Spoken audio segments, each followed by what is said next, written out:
తమిళనాడు రాజకీయాలు మరోసారి ఆసక్తికరంగా మారుతున్నాయి. ముఖ్యమంత్రిగా పళనిస్వామి బల నిరూపణ అక్రమమంటూ డీఎంకే నేతలు మండిపడుతున్నారు. ఈ మేరకు తమ వాదనను ప్రజల్లోకి బలంగా తీసుకెళ్లేందుకు కార్యాచరణ సిద్ధం చేశారు. తాజా పరిణామాలపై చర్చించేందుకు డీఎంకే నేత స్టాలిన్ పార్టీ సీనియర్ నేతలు ఎమ్మెల్యేలతో సమావేశమయ్యారు.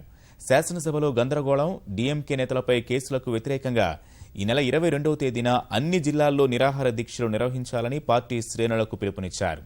శాసనసభలో పళనిస్వామి బల పరీక్ష సమయంలో చోటు చేసుకున్న పరిణామాలు, అన్నాడీఎంకే వ్యవహరించిన తీరును ప్రజలకు వివరించేందుకు డీఎంకే నిరసన మార్గాన్ని ఎంచుకుంది.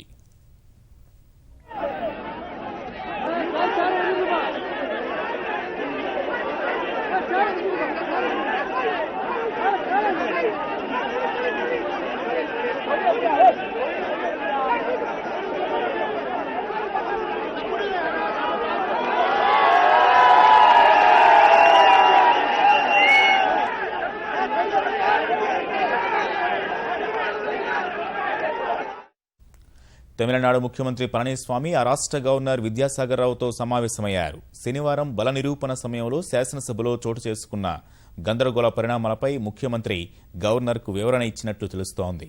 బల నిరూపణ వేళ విపక్ష డీఎంకే శాసనసభ్యులు ఆందోళనకు దిగగా స్పీకర్ ఆదేశంతో మార్షల్స్ వారిని సభ బయటకు పంపేందుకు ప్రయత్నించారు.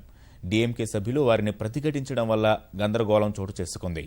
విపక్ష డీఎంకేనే కారణమని పళనిస్వామి గవర్నర్కు చెప్పినట్లు తెలుస్తోంది. ఇదే అంశంపై డీఎంకే నేతలు సైతం గవర్నర్ను కలవడం గమనార్హం.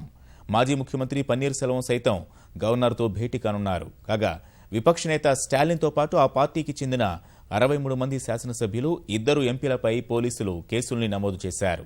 సభలో చోటు చేసుకున్న పరిణామాల్ని ఖండిస్తూ మెరీనా బీచ్లో నిరసనకు దిగడంపై మైలాపూర్ పోలీస్ స్టేషన్లో కేసు నమోదు చేశారు. స్టాలిన్తో పాటు 63 మంది డీఎంకే ఎమ్మెల్యేలు, 2 ఎంపీలపై కేసుల్ని నమోదు చేసినట్లు పోలీసులు తెలిపారు.